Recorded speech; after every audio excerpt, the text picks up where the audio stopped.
My name is Tom Hernandez. That first photo was a model I tried to have built concerning Bessler's perpetual motion wheel.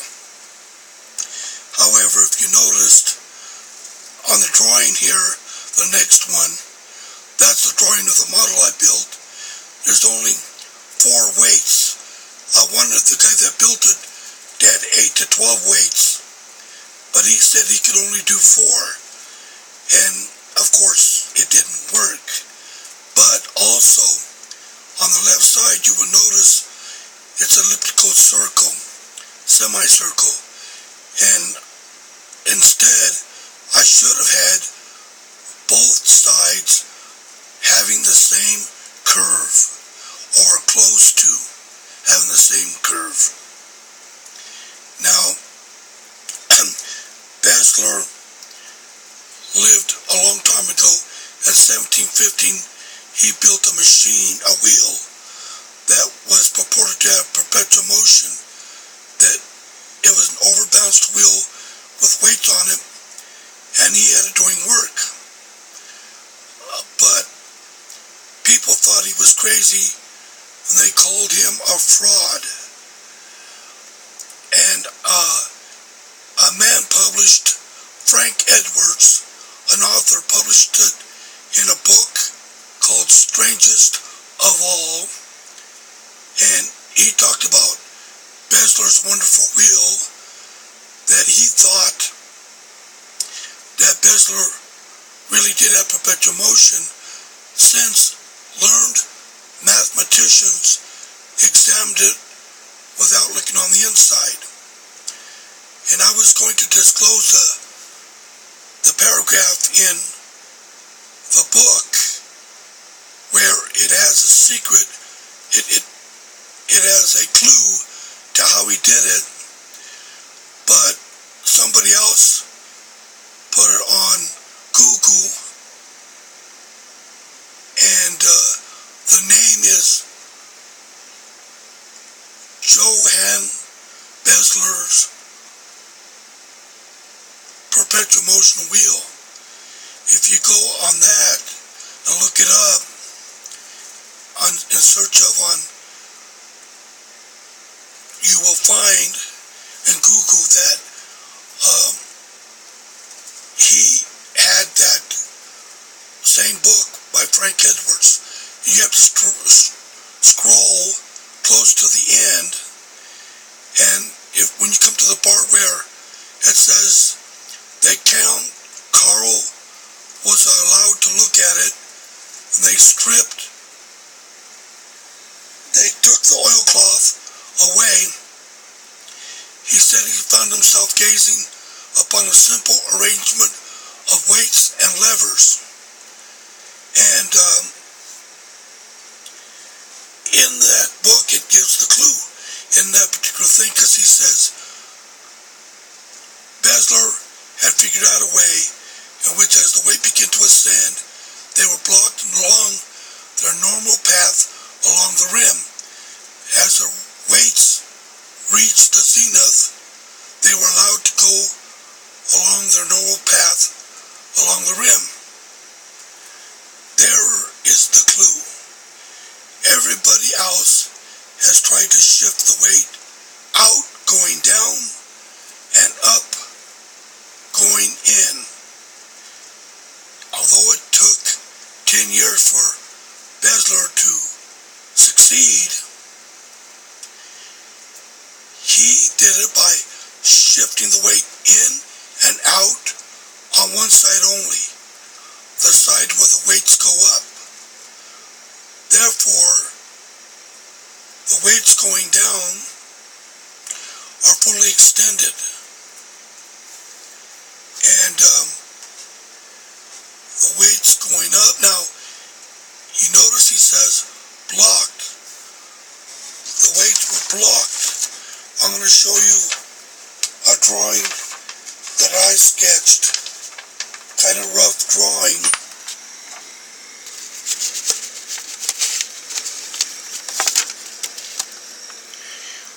this one, you will see they're numbered like a clock.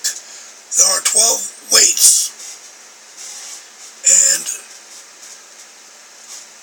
the weights on the right side, if you notice, are fully extended, and you notice on the inside to the left, they are blocked and they go up inside and then back up again.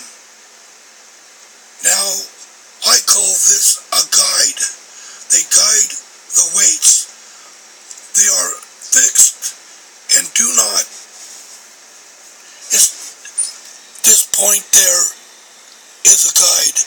It is fixed and does not move. It is not connected to the wheel. It's independent of the wheel. You can have two of them on both sides of the wheel, one on each side.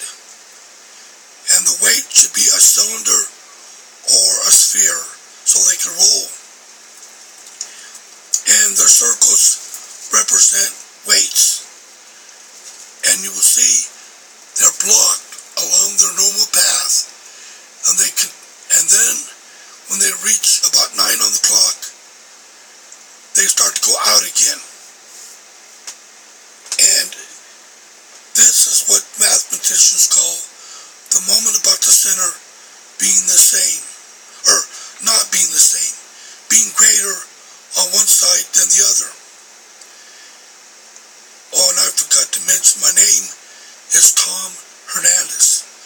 I discovered this a long time ago. I tried to build it myself and failed. I tried to have somebody else build it and failed. I could not build, I don't have the money to build it like I wanted to. And the patent office told me that since it's been disclosed in a book, nobody can patent it. I told them that nobody understands it. Nobody knows the clue. They told me it doesn't matter. It's written. Nobody can patent it. But you could still build it and sell it. So if you are one of the first to build and sell it, you would make a lot of money.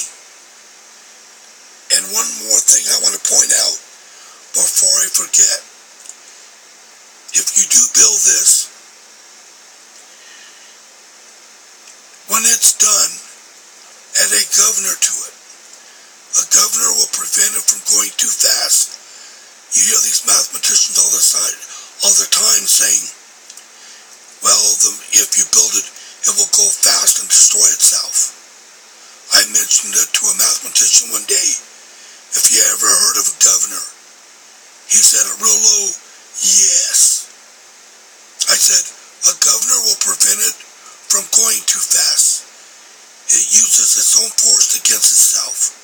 And I would set it at about 25, 26 RPMs like Ophius did. He changed his name to Ophius later on. Now, as you can see, it's kind of like, you could build it like a track. When the weights just go round and round. All that would go around is the weights and the levers. Nothing else. The guides on both sides of the wheel would be fixed and just allow the weights to go around. Here is another drawing that I drew. They're crude, but they do get the point across. In this design, you will see that I have on the inside a guide, a fixed guide, so that the weight can't fall back inward on the left and right side. But on the left side, I have a guide that's outside of the weight to block it from its normal path along the rim. There are many ways to achieve this. Alpheus used small pegs.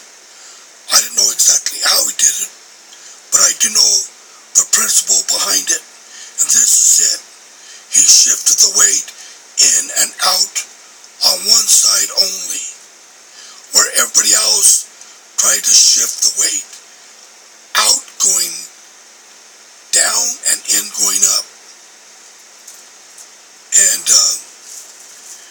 you will notice that this is much better. It shifts the weight. Another thing too, I have figured out he had it doing work, lifting 70 pounds of weight, and it slowed down. I think that a person could build a 50-foot diameter wheel since only the weights and the levers turn. You can produce a lot of energy with this device. You just have to set the governor at the correct settings. And I know there's something else I wanted to add, but I can't remember what it was. But anyway, you can see that this will work. And I have other designs of my own. And so I think that the person that built this should get credit where credit is due. Since they thought him a lunatic and a fake, I wanted people to see that he really did have perpetual motion. Then later, I'm going to come out with, I have advanced the Pythagoras theorem and Fermat's method. Fermat the mathematician, his method for factoring by the difference between two squares. I've advanced both of these methods. Thank you.